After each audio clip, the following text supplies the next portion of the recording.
Hi, I'm Susan Moore and I am delighted to welcome you to my writer's shed on this very beautiful, bright and sunny Thursday. Today I am going to read the first chapter of Indigo Island, the adventure of Nat and her robot dragon Fizz in the very beautiful city of San Francisco, a place where I used to live for quite a while. And this is the third book in the Nat Walker series.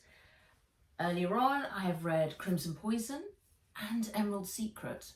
But the third book, which is also a standalone one, is where Nat is involved in the mystery of the sword, with clues left by her parents before they died. It's going to be a very fun adventure. We're going to be in the city in the near future, where there's lots of future tech and other cool stuff.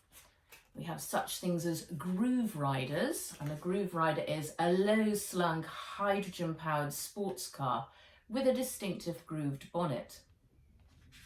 We also have Batcan, a robotics factory specialising in hybrid robots, and other lovely things like Slam Burgers, the ultimate Yan Bian burger.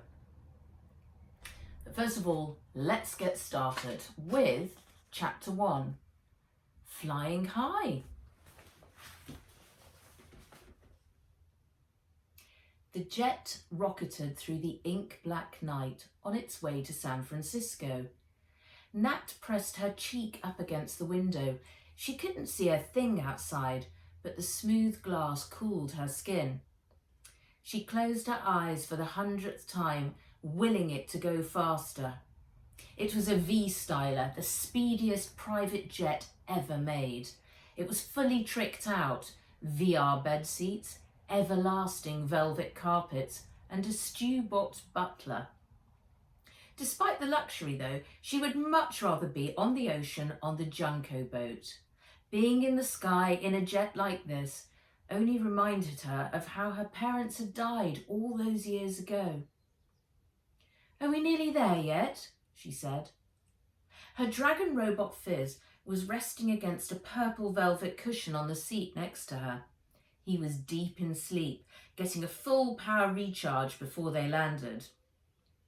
He'd switched on his light snore mode so that he sounded like a purring cat.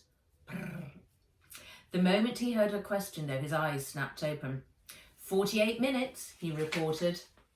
Rat's tails! I bet that slimy Zixin is ahead of us now. For all we know, he could already have the sword. Fizz ruffled his wings.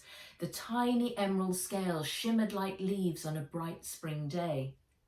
He and his scheming snake, Vesperetta. His long sigh was followed by a wisp of white smoke, which came curling out of his long green snout. Vesperetta, he paused, shoulders slumping. I was wrong to trust her. Nat couldn't be bothered to reply. They talked about this 1,000 times. She was stupid to have trusted Zixin when she had met him at school back in London. He was like a cunning fox. All that "I'm just a poor East End boy" had been a total lie, and she'd believed it. He'd stolen the Moyer sword and disappeared off into the mist in his kayak. "Nice work, heiress. Here, let me help you with that," he'd said, grabbing the sword from her. Yeah, how stupid she'd been. She could kick herself for trusting him. And now he was after the Ganjang sword too. She had to beat him to San Francisco and find it before he could. "Henry, go and get changed before we land," said a voice from behind her. Nat turned to see Aunt Vera leaning over her cousin Henry. She changed into a scarlet and silver striped Shanxi dress with matching stilettos. A whiff of her freshly sprayed super spice perfume wafted up the cabin. Nat wrinkled her nose. She'd rather stick her nose in an old pair of socks than inhale that oily stink. "Ouch!" "Stop it!" shouted Henry. Aunt Vera was trying to tug off his Octazeb goggles, but Henry kept batting her hands away. He'd been in virtual reality for the whole flight, along with his robot squirrel, Nut-Nut. Nut-Nut was perched in the arm of his seat and had been wired in so long that its soft brown fur was all standing on end, making it look twice its normal size. Nat guessed Henry had probably got them into the Levanta Winter World, a new destination in the spin gaming universe. Once in there, they'd never want to leave. "Behave, Henry!" screeched Aunt Vera, wrenching the goggles off his head, "or I'll pack you off to reality camp." Henry scowled at her. His eyes were bloodshot, and he got dark patches of goggle shadow around his eyes. "Go wash your face, brush your teeth, and put the suit I've left for you in the bathroom." Henry didn't move. "Now!" she screeched again, startling him like a deer. He leapt out of his seat and ran for the bathroom at the back of the jet. "Your guardian is on the rampage," said Fizz. "Excuse me," said Aunt Vera, spinning round to where Nat was sitting. "Wasn't me," said Nat, shrugging. Aunt Vera pointed a long, freshly painted nail at Fizz. "How rude!" Fizz's eyes flashed red. "I am not rude. It is a fact. You are on the rampage, but you must excuse me for the error I just made. I should have addressed you as temporary guardian." Aunt Vera snorted like a bull and came marching up the aisle, her bracelets jangling. Nat reached over and plucked Fizz out of her reach. Things were bad enough as it was. She didn't need any more drama. "Well, little dragon, I assure you that it is only a matter of time before it becomes a permanent arrangement." Fizz wriggled in Nat's grasp, trying to free his wings, but she held firm. A long orange flame shot out of his snout. Aunt Vera leapt back. "No flames on board, Fizz. You'll set off the alarm," said Nat. Aunt Vera looked at Nat. If the cement face smoother she'd used would allow her skin to move, she would have had frown lines across her forehead like a ploughed field. "I will not allow you to step off the jet dressed like that," said Aunt Vera.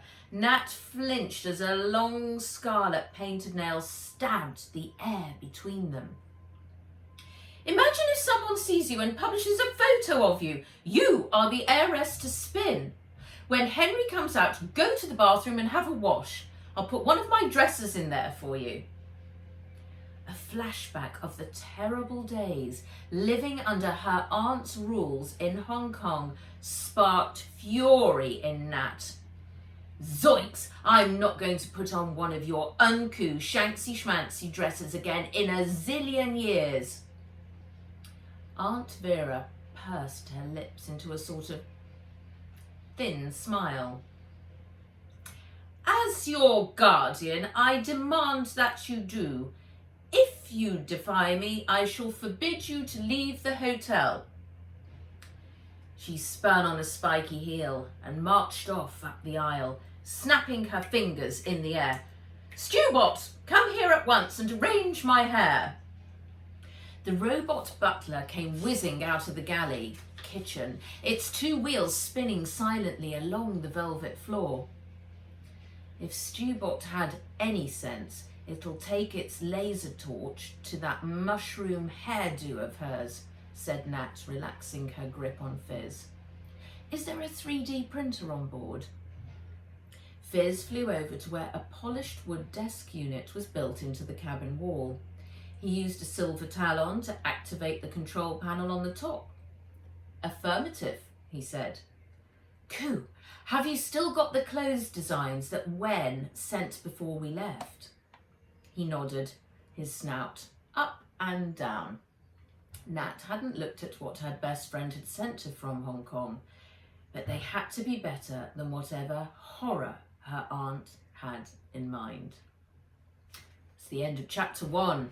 Flying on the private jet into San Francisco. How lovely. I wish I was doing that now. I look forward to seeing you again tomorrow for Chapter 2. Come join me back in the writer's shed for Makeover. Thanks very much. Bye.